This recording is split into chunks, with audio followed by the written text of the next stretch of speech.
Hey class, I'm back with our second type of PNF stretching, which is Contract Relax.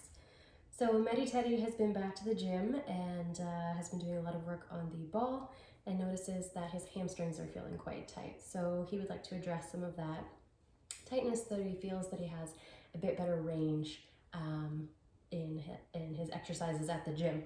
So what we're going to do with Teddy is take a look at hamstrings. So hamstrings, their action is to extend at the hip.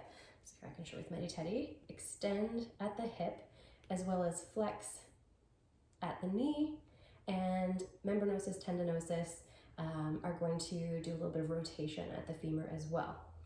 So we're going to discuss with Teddy ahead of time our pain scale, that we're not going to be moving above a 7 out of 10, that there will be a contraction occurring, and in this case we're going to have Teddy contract into hip extension against our resistance.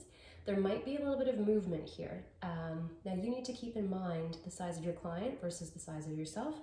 I can clearly overpower Teddy as he is an inanimate object, but if I was working on a 250-pound triathlete, I may need to have that conversation that their maximal contraction might crush me. So I would need to sort of have them meet my resistance and then maybe go a little bit past for that contraction to happen.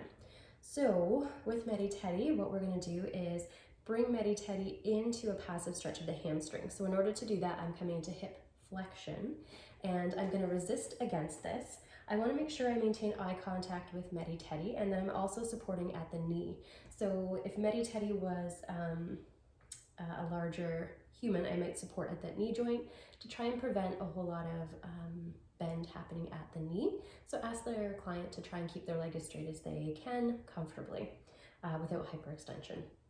And then what's going to happen is Teddy is going to try and contract into hip extension, which is this movement, and you may even want to direct your client through that movement so they know what it is you're asking them to do before they start contracting.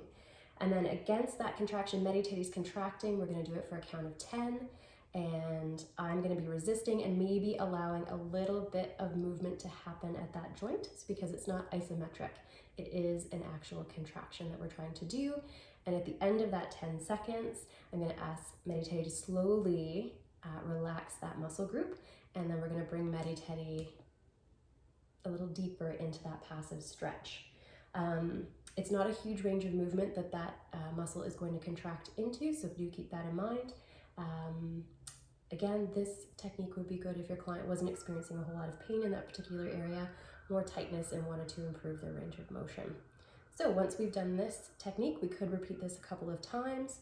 We're going to bring Teddy back into a comfortable state. And during the technique, I would encourage you to keep in contact with your client and maybe ask them to make sure they're breathing deeply throughout while they are contracting that muscle. You don't want them to be holding their breath.